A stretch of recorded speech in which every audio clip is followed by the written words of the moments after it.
कि जाति जनगणना आज़ादी के बाद से पहली बार हो रही है। जो विपक्ष आज ढोल बजा रहा है और जश्न मना रहा है, उनको क्या यूपीए 1 और यूपीए 2 में याद नहीं आया? नमस्कार, आप देख रहे हैं भारत एक्सप्रेस और मैं हूं आपके साथ आंचल मित्तल। केंद्र सरकार ने जाति जनगणना करवाने का फैसला ले लिया है। आखिरी बार जब देश में जाति जनगणना हुई थी तो वो ब्रिटिश काल के दौरान हुई थी और उसके बाद जो है अब जाति जनगणना होगी। लेकिन इस फैसले पर भी कई सवाल उठ रहे हैं, क्योंकि अगर पहले देखा जाए तो विपक्ष लगातार जाति जनगणना की मांग कर रहा था और केंद्र सरकार द्वारा इसको नकारा जा रहा था। लेकिन अब सवाल ये उठ रहा है कि अचानक से आखिरकार ऐसा क्या हुआ कि केंद्र सरकार द्वारा ये फैसला लिया गया। इसी को लेकर आज बात करेंगे, जिसके लिए इस वक्त मेरे साथ मेरे संवाददाता हरिशंकर जी मौजूद है और उज्जवल मौजूद है। इनसे जानेंगे कि आखिरकार ऐसा क्या कुछ हुआ। तो आपका क्या कहना है इस बात पर? देखिए, ये कुल मिलाकर के जातीय जनगणना जो है वो ज़रूरी, तो क्या कहेंगे, जनगणना हो रहा है। एक सामान्य जनगणना काफ़ी दिन हो गया उसको भी हुए, वो भी होना था। लेकिन जातीय जनगणना के फ़ायदे बहुत हैं। हालांकि दूसरे पहलू में आप ये कह सकते हैं कि देश जो है चांद पर पहुंच गया और आप अभी भी लोगों के घर घर जाकर पूछेंगे कि आपकी जाति क्या है, उनकी जाति क्या है। इसका दूसरा पहलू ये है। लेकिन सरकार का ये मकसद ये है कि जातीय जनगणना अगर करवाने से ये फ़ायदा होगा कि किस जाति में कितने लोग हैं, कितने पढ़े लिखे हैं, कितने पढ़े हुए नहीं हैं, कितनों को नौकरी मिली, कितने सरकारी नौकरी में हैं। मतलब पूरा डिटेल जानना चाहती है सरकार और मतलब आगे विकास के कार्यक्रम के लिए ज़रूरी भी है। लेकिन बात यह है कि जातीय जनगणना पूरे देश में अगर आप कराएंगे तो उसमें काफ़ी टाइम लगता है। हालांकि उसमें अच्छा खासा समय लगेगा, लेकिन ये कुल मिलाकर के है कि शुरू से ही इस पर पॉलिटिक्स हो रही है।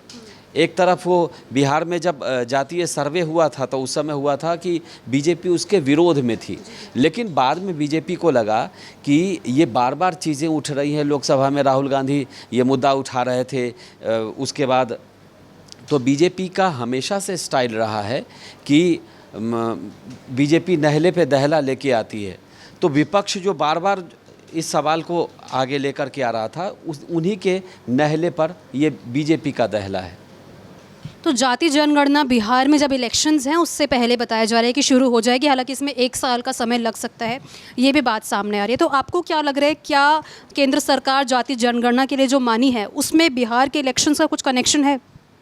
आंचल, देखो, 2-3 सवाल वाजिब हैं और वो उठ रहे हैं, मैं देख रहा हूँ लगातार उस पर। एक तो सवाल ये कि सरकार क्यों करवा रही है, अभी तक इतिहास में नहीं हुआ तो अब क्यों हो रहा है। तो इसके पीछे कई सारी वजह हैं, वो भी मैं 2-4 मिनट में क्लियर कर देता हूँ, जहाँ तक मेरी समझ जो कहती है। पहले तो मुझे ये लग रहा था कि जाति जनगणना, जिस वक्त विपक्ष ने ये मुद्दा उठाया था, मुझे तब लग रहा था कि जाति जनगणना आज नहीं तो कल, कल नहीं तो परसों, परसों नहीं तो नरसों, एक ना एक दिन जो भी सरकार केंद्र की सत्ता में बैठेगी उसे जाति जनगणना करानी पड़ेगी। ये वक्त की मांग थी। अब सवाल ये कि जाति जनगणना आज़ादी के बाद से पहली बार हो रही है। अभी तक होती थी जनसंख्या के आधार, जनसंख्या के आते थे और उसमें सिर्फ क्लासीफाई करते थे हम अनुसूचित जाति और अनुसूचित जनजाति को। 1931 तक जाति जनगणना हुई और 1931 के बाद से जाति जनगणना बंद हो गई। अब आप थोड़ा आगे बढ़ते चले आओ। हुआ क्या कि जब 1980 के आसपास कई सारे जो क्षेत्रीय वर्ग हुए, क्षेत्रीय पार्टियां बनी, जगह जगह जो एक जाति वर्ग को लीड करती थी, प्रतिनिधित्व उनका करती थी, तो वो तो अपनी जाति के लिए काम कर रहे थे और उनका एकदम स्टैंड क्लियर था, उनका मिशन क्लियर था कि वो जाति को लेकर के ही आगे बढ़ेंगे। उस टाइम आपने MY समीकरण और तमाम ऐसे समीकरण चले थे जो सिर्फ एक कास्ट को लेकर के चलते थे और उसी को लेकर के आगे बढ़ते रहे।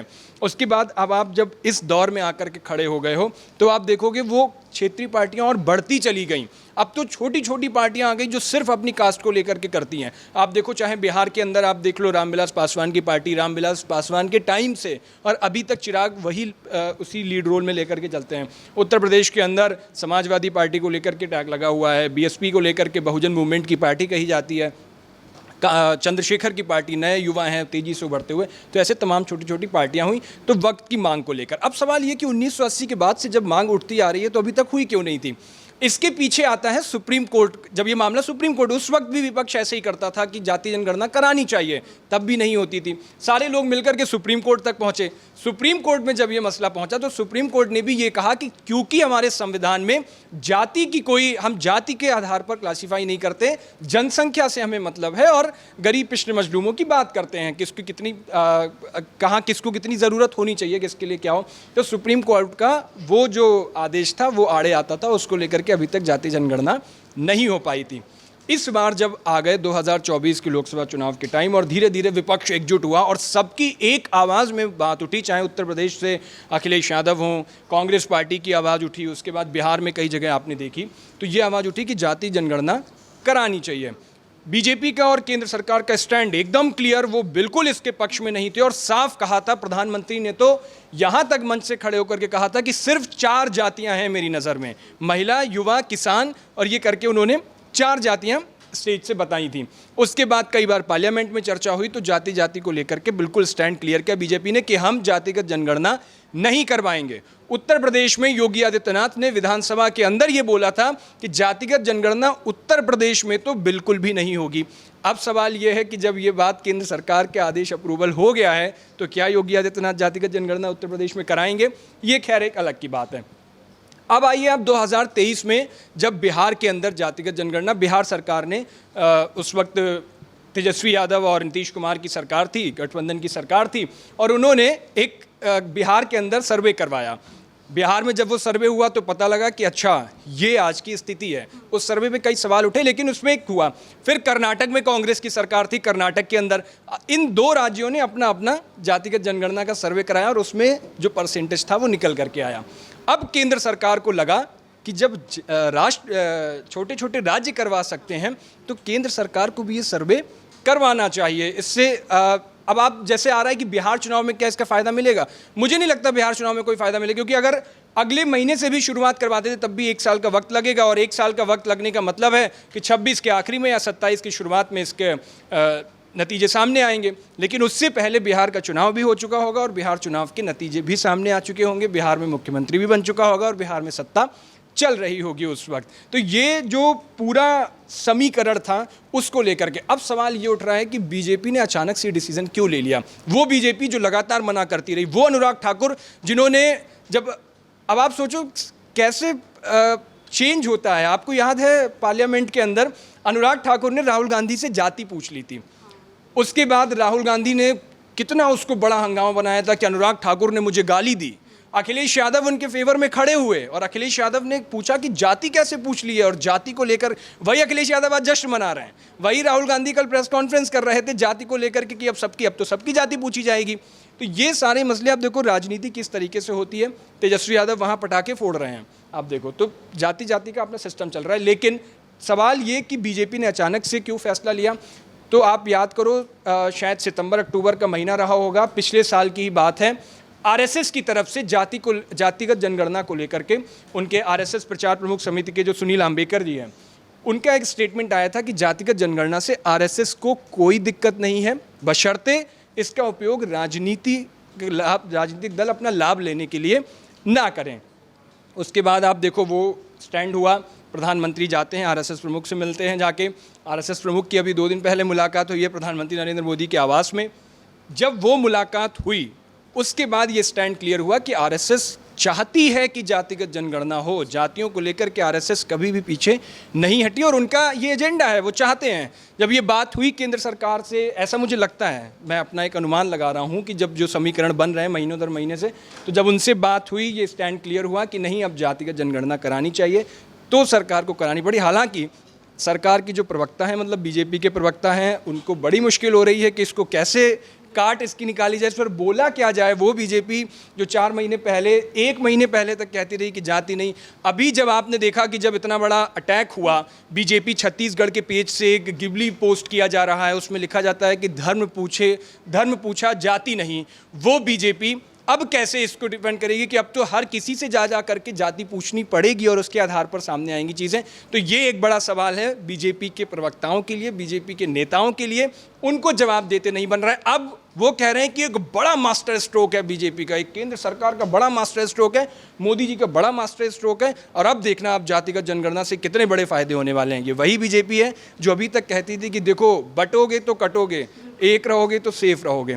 अब इस पर अलग अलग तरीके से चलेंगी चीज़ें, लेकिन ये देखना दिलचस्प रहेगा कि चूंकि योगी आदित्यनाथ कह चुके हैं कि उत्तर प्रदेश के अंदर नहीं कराएंगे जातिगत जनगणना, अब कैसे कराएंगे ये देखना दिलचस्प रहेगा। जाति जनगणना को आरक्षण से जोड़कर भी देखा जा रहा है। कांग्रेस द्वारा भी, राहुल गांधी द्वारा भी बोला गया कि 50% आरक्षण की मैं बात करूंगा, तो इसको लेकर आप क्या कहना चाहेंगे? देखिए, राहुल गांधी जो हैं अभी उनकी पार्टी जो है पिछले 15 साल से बेपटरी है। दूसरी बात, आप याद करिए अभी जो पटाखे फोड़ रहे हैं और जश्न मना रहे हैं, वो यूपीए 1 और यूपीए 2 में क्या उनकी मति मारी गई थी? उनको दिमाग नहीं था? उनको पता नहीं था कि जातीय जनगणना ज़रूरी है? उनको लगा जब 15 साल फ्लॉप शो करने के बाद कांग्रेस और उनके जो विपक्ष में बाकी लोग हैं, उनको लगा कि जातीय जनगणना से पता करते हैं कि मतलब कौन सी जाति सबसे ज़्यादा है फलाने इलाके में, वहाँ पर कैसे उम्मीदवार खड़े करें। ये बेसिकली जातियों के हित की बात सोच कर के पार्टियों ने नहीं किया।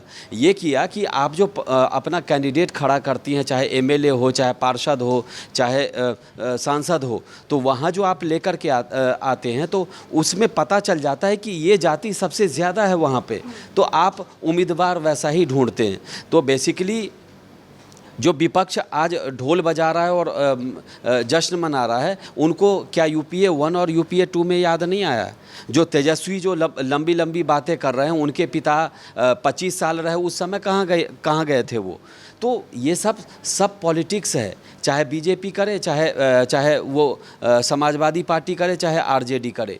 लेकिन कुल मिलाकर के इसमें भला किसका होगा? भला होगा इसमें होगा जो शोषित हैं, वंचित समाज हैं, जो ओबीसी हैं, उसके बाद अति पिछड़ा वर्ग हैं, उन लोगों को फ़ायदा होगा। और जाति जनगणना में ये पता करने की कोशिश है कि उनकी हालत क्या है इस समय, जो वर्तमान में हालत क्या है।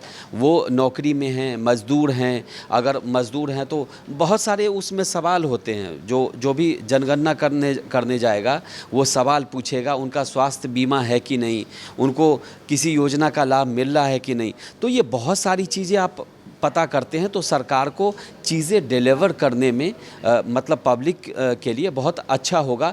लेकिन ये है कि डिफेंड करने की बात है तो बीजेपी हमेशा से मास्टर स्ट्रोक लेके आती है।